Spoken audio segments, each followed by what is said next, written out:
Hello, I'm IBX Toycat, and this is my weekly in-depth tutorial where I take a part of Minecraft and I go in-depth into it, giving you the facts, giving you the stats, and the fun trivia you need to know all about it, and also just have fun facts to, taunt your friends with, or something like that. And this week we're going to be covering the Nether in-depth, so we're going to be covering the Nether portals, the Nether itself, like how it works, the size of the Nether, that sort of thing, and we're also going to be covering a second thing. It's going to be a double episode because I had so much support on last week's episode, where a lot of people asked me to do the Nether mobs, so I'm going to be covering all 4 Nether mobs in the episode too, because I really appreciate when people like and share the video. So if you could like or share this week's video, it'd be very much appreciated. I'm really enjoying this in-depth tutorial, and if you want to help that out, then you can. So also Dead Pig. So yeah, that'd be very much appreciated. Let's get straight into it though with the Nether in-depth. So we're going to start with the Nether portal because that's the entrance to the Nether, and this is something a lot of you know, all of you know, I would say. But basically, the Nether portal is made from 10 obsidian for a light Nether portal, or 14 obsidian for a full one. The light Nether portal is just the simplest way to make one. It involves using placeholder blocks in the corners, and the full Nether portal, if you use, let me just turn that mic fly on. If the full Nether portal uses 14 blocks, and this is the official one the game uses, and if it naturally spawns, it's going to be a full one of these. So if you want, you can actually take the corners off the naturally spawning ones and just have free obsidian. If obsidian's hard to get for you or something, I don't know. So next, let's talk about how you light them or activate them. So you can light them with 3 separate things. You can use a flint and steel, the more traditional method. You can use a Ghast fireball, just heading into you, it can light them if it hits it at the right angle. Or the third thing that some people don't know is the fire charge. So the fire charge can be crafted from ingredients you mostly find in the Nether. So you've got gunpowder from a Ghast, you've got blaze powder from a blaze, of course, and then if you bring coal or charcoal with you, you can actually create a fire charge which can light something on fire, including a Nether portal. So there's that.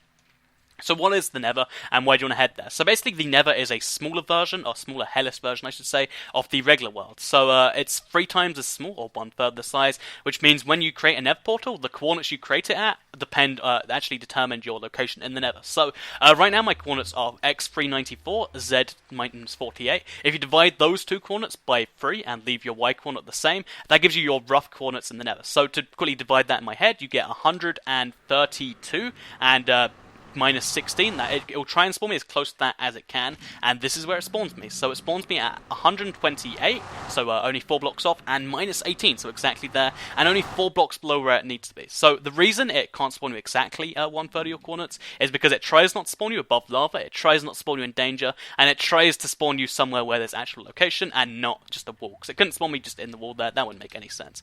So yeah, let's talk about the Nether itself now. So once you're in the Nether, you can do all the Nether-related things. You can find your Nether mobs, like your zombie Pigmen. You can find your Nether fortress. And you can also head back to the real world with a separate portal. You can even make this within 50 blocks of your original one.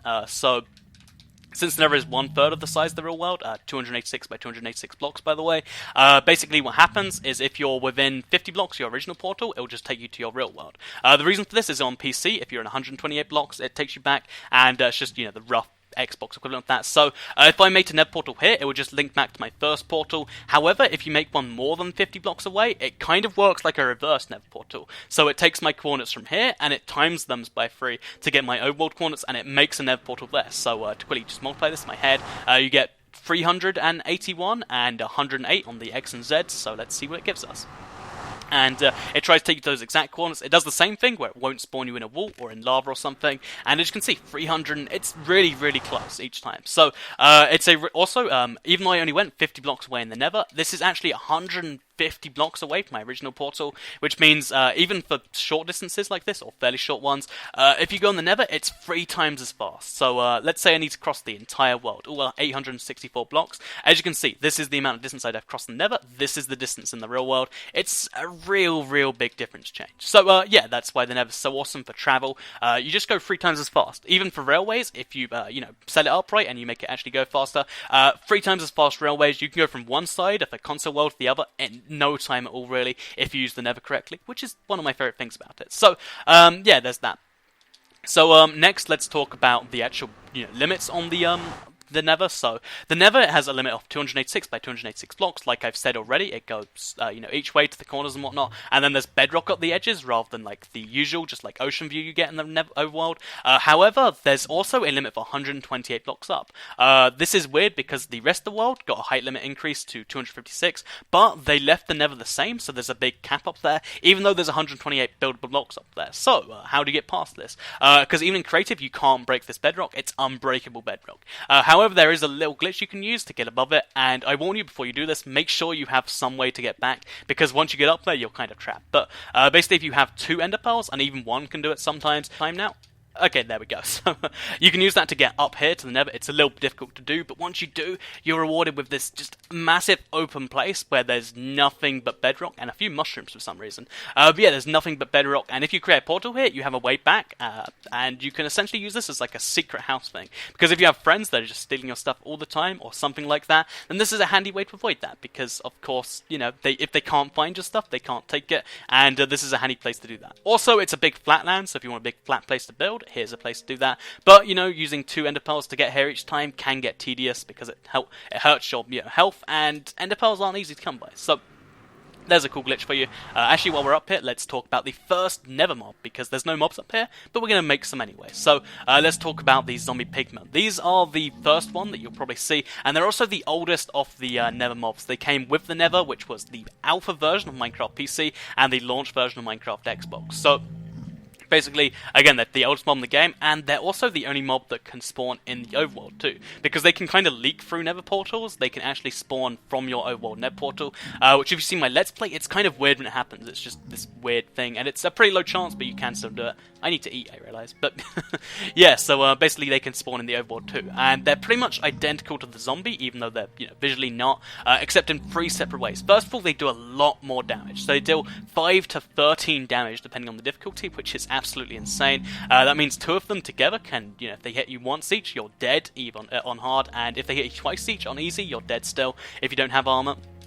So yeah, kind of dangerous, and they also have slightly different drops to the zombie. So instead of dropping a gold iron bar, they drop a gold bar, and instead of having other red drops, they have gold nuggets as a fairly common drop. And that's just a cool fact about the zombie pigmen. Finally, the last way they differ is their behavior. You might notice they're not attacking me. It's not because we're just above the Nether. It's because they're really neutral until you attack one of them. When you attack one zombie pigman, all zombie pigmen within 32 blocks of them will become hostile towards you, so let me show that now. Ah, wow. And then you've got to fight them to death. So that's the zombie pigman for you. They have the same health points as the zombie, by the way. So that's 20 health points with 2 armor points. So they're pretty difficult to kill. But if you just don't provoke them, you never have to deal with zombie pigmen. They just do their own thing. So next, let's talk about Ghasts, which, first of all, I'm going to show you that if you use Nether portal from up here, it will get you back to your real world portal, but you can't get back to it, which is kind of sad in my opinion, because the Nether officially ends at 128 blocks, and even though there are blocks there to build, you're not allowed to use them, really. So yeah, let's show you my little Ghast chamber, which is a cool way to show them. So Ghasts are actually, again, with the zombie pigmen, the oldest mob or the oldest Nether mob in the game, because they're added in the alpha, console version of release, etc. And they're the largest mob in the game, taking up 5 by 5 by 5 blocks, which is 125 separate blocks. They need this. This is the size of a Ghast. This little chamber I have right here. It's kind of ridiculous. Let me just spawn you one in here to show you it. Even when you do spawn them, they don't properly take up the space like that. And they're also going to fire fireballs at me, it seems. So, yeah, the Blaze is a massive, massive mob, and they're also very old. The thing that makes up for their, I guess, all their other strong traits is that they only have 10 health points, so it only takes 2 hits to kill them with a diamond sword, or 2 with an iron sword, or just 1 hit with an enchanted diamond sword. However, they make up for their low health with extreme power, because they have 100 blocks vision distance, which is roughly a third of the Nether, which is kind of insane. So they can see you from over almost 100 blocks away. Just insane, really. On top of that, they actually have a explosive which can deal up to 17 damage if you're on hard difficulty, that is.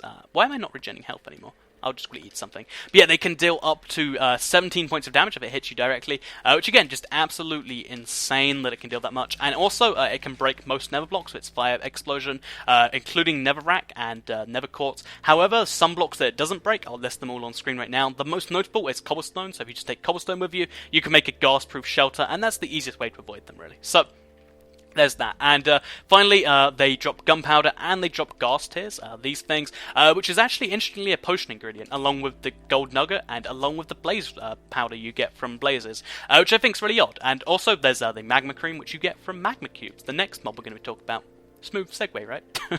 Yeah, I think that's a weird coincidence about Nether. They all drop potion ingredients when you kill them. But yeah, so let's talk about the magma cube next. So they come in 3 separate variants. This is the tiny variant. Let's try and show you a large variant. Okay, there's a small variant. And finally, you've got the large variant, which we'll talk about first. So there we go. So the large variant is a pretty big mob, as you can see, and they're essentially Nether slimes, because they have the same splitting into smaller mobs, then splitting into even smaller ones, like the slimes, and they also look very similar, being the kind of cube shape that they are. However, they differ in a few ways, mainly their health points. So they have 16 health points, like the slimes. However, they have 12 armor points too, which gives them roughly a 50% damage reduction, giving them effectively 32 health points. I'll show you right now. It takes roughly 5 hits to kill them, even with a diamond sword, which is absolutely insane that it takes that many. And then they drop into the smaller versions of the slimes. So it can turn into 2 to 4 of these, just randomly based on luck. And in addition to turning into small slimes, it drops between a 25% chance of dropping a magma cream, and it also drops 4 experience points, which is a little bit less than most mobs, but then you also get more mobs to kill. So then it turns into these small slimes, which have just 4 health points and 6 armor points, or roughly 5 effective health points, which means you can kill them in 1 hit with a diamond sword, which is nice. And then they also have a 25% chance of dropping magma creams themselves, and they also drop 2 experience points. Then they turn into these tiny slimes, which are chasing me around, which can't do any damage unless they're above you, like right there. Only their underside does damage, which is a really weird thing about them. Not sure if that's a glitch or whatever, but yeah, only the underside does damage, and when they do damage, it's only, a tiny half a heart damage. And let's just talk about what they drop. It's 1 single experience and nothing else. So as far as drops go, they're pretty bad, but there's a lot of them to kill, and if you just bring a wooden sword, because they have 1 single health point, then you can just, mop them up really easily. So in total, if you have a potential for up to 17 separate mobs from the single magma cube you get, and then on top of that, you also have the potential to get up to 5 magma creams and 28 experience from those 17 mobs. So yeah, crazy. You get up to 17 separate mobs from 1 mob. That's why the magma cube can be deadly, because if you kill it, it just multiplies and multiplies and multiplies. So that's the magma cube. A little bit of a crazy mob. One of the more rare ones, to be honest. But yeah, let's next talk about the Blaze. So the Blaze is the only mob in the Nether that can spawn from a mob spawner. I'm sure you've seen Blaze spawners around the place.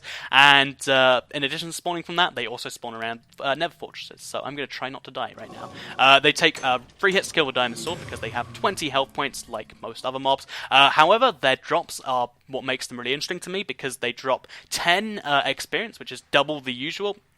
They drop 0 to 1 blaze rods, which are useful because they can be used in the furnaces. As well as that, they drop glowstone dust, which is actually unique to the console, that drop. The reason that it's exclusive to console and that PC doesn't get it is because the console Nether is very small. Look at it compared to, even compared to a regular world, which is only 800 blocks. They're just tiny, 286 by 286 blocks. So if you need a lot of glowstone, you run out of naturally spawning glowstone eventually, and you kind of just need the, the Nether glowstone. So that's why they drop them, so you can farm blazes if you need glowstone past the point. I think that's a weird way to do things, but there's that. Oh, by the way, just as a fun fact I haven't thrown in yet, if you look at your map on the Nether, it always shows you being in a random direction, like the compass, because there is no north. So I've been getting a little bit distracted. Let's go back to the blazes. So the blazes can be attacked through conventional methods, like you've seen already, but they can also be attacked with snowballs. I'll show you just now. So you can hit them with your sword, but you can also use snowballs to attack them. Snowballs will deal 3 damage per snowball, so if you want to attack them from range, and you don't want to use bow and arrow because it's a waste of arrows, you can actually just use snowballs, which is a really cool way to do it, in my opinion. But this also means that if you take them to the overworld with you, then you can actually use snow golems to attack them, and it's a pretty fun thing to do. So yeah, you can actually attack blazes with snow golems if you want to, if you're ever on a custom map. So if you enjoyed the video, like I said before, I'd very much appreciate a like or a share. I'm going to be covering the Wither Skeleton, which is a new mob coming in Title Update 17 as soon as it comes out, so if it's already Title Update 17 for you, you can check the link in the description. Finally, this is my most recent Seed Sunday seed I'm using right now, so if you want to know the seed for all of this, I'll link the video in the description. It's a pretty cool seed. Look at the map. It's a nice seed. So let me know what you want from the in-depth tutorial next week. It's probably going to be the last in-depth before next gen, I think. think. So I want to do something cool. Let me know what you want to personally see, and the more popular ones and more requested ones, or just the really cool ones that I think that has to be done, then I'll pick those, because that's how I do this stuff. So thank you for watching this week's In-Depth. Check out the playlist if you want to see more. Thank you for watching. I already said the like stuff, and goodbye.